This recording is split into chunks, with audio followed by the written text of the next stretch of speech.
ओवैसी की पार्टी भाजपा की B team, आज तक का सबसे बड़ा सबूत, एक बड़ा खुलासा जो आपको कर देगा हैरान। ओवैसी की पार्टी की खुली पोल, अब खुद को इन आरोपों से कैसे बचा पाएंगे ओवैसी? तेलंगाना में किया जो खेल उससे हो चुका है साबित। हम आपको जो सबूत बताएंगे उसके बाद सब कुछ हो जाएगा बिल्कुल साफ। उससे पहले इन आंकड़ों पर गौर करिए। 2020 के बिहार विधानसभा चुनाव में ओवैसी की पार्टी सीमांचल में 36 उम्मीदवार उतारती है, 5 सीटें जीतती हैं, कई सीटों पर महागठबंधन को हरा देती हैं। मात्र 12,000 मतों के अंतर से तेजस्वी नहीं बन पाते सीएम, बन जाती है एनडीए की सरकार। 2019 के लोकसभा चुनाव में महाराष्ट्र में ओवैसी के कारण महागठबंधन को होता है कई सीटों का नुकसान। 2022 में यूपी के विधानसभा चुनाव में ओवैसी उतारते हैं 95 प्रत्याशी। गुजरात में 13, यह वही राज्य है जहां विपक्षी पार्टियां भाजपा को देती है मजबूत टक्कर। ओवैसी करते हैं मुस्लिम वोट बैंक में सेंधमारी और बीजेपी को हो जाता है फायदा। लेकिन तेलंगाना जो ओवैसी का गृह राज्य है, वहां हो रहे चुनाव, कुल सीटें हैं 119,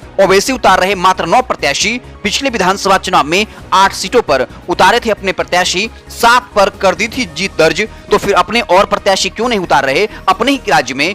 पूरा खेल यही है। अब समझिए ओवैसी कैसे बीजेपी को फायदा पहुंचा रहे। तेलंगाना में बीजेपी कहीं नहीं है, मुख्य मुकाबला बीआरएस और कांग्रेस के बीच है। ओवैसी नहीं चाहते कांग्रेस मजबूत हो, बीआरएस का बचाव करते हुए कांग्रेस पर तेज कर दिया है हमला। इसमें बीजेपी का ही है फायदा। तेलंगाना में अगर कांग्रेस मजबूत होती है तो बीआरएस की जमीन खत्म हो जाएगी। इसलिए लोकसभा चुनाव में बीआरएस भाजपा का करेगी समर्थन, ओवैसी कर रहे बीआरएस का समर्थन। तो पूरा खेल यही है। सवाल उठ रहा है, तेलंगाना के हैदराबाद शहर के मात्र एक वार्ड में ओवैसी के जितने कार्यकर्ता हैं, उतने ही कार्यकर्ता न तो बिहार, यूपी, गुजरात, महाराष्ट्र में हैं। लेकिन वहां ओवैसी पूरी मजबूती के साथ लड़ते हैं चुनाव। बीजेपी को मिलता है फायदा, लेकिन खुद अपने ही राज्य के 119 विधानसभा सीटों पर मात्र उतार रहे 9 प्रत्याशी। प्रेस पर जमकर बोल रहे हमला, बीआरएस का कर रहे बचाव। अब सवाल उठता है, लक्षद्वीप लोकसभा जहां सबसे ज्यादा मुस्लिम आबादी है, वहां से चुनाव क्यों नहीं लड़ते ओवैसी? केरल और जम्मू कश्मीर की 3 लोकसभा सीटों पर भी उनकी पार्टी लड़ेगी चुनाव।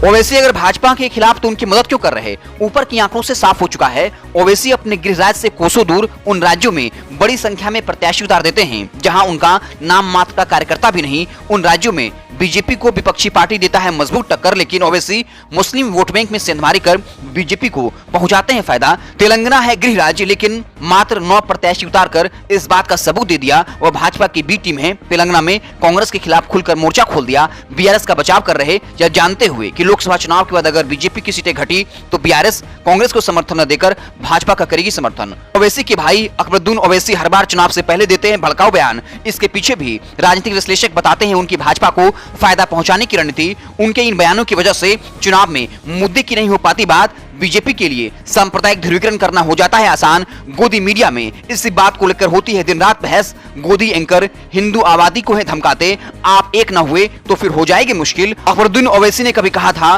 15 मिनट के लिए पुलिस हटा लो, हम 15 करोड़ भारी पड़ जाएंगे। दिल्ली विधानसभा चुनाव से ठीक पहले ओवैसी की पार्टी के नेता वारिस पठान ने कहा था हम 20 करोड़ 80 करोड़ वाले पर भारी हैं। न जाने कितने आम मुस्लिम युवाओं, विपक्षी पार्टी के मुस्लिम नेताओं को जेल में बंद कर दिया गया। भड़काने के नाम पर यूएपीए कानून तक लगा दिया गया। लेकिन इतने भड़काऊ बयान देने के बाद भी पुलिस प्रशासन, जांच एजेंसियां ओवैसी की पार्टी के नेताओं को छूती तक नहीं।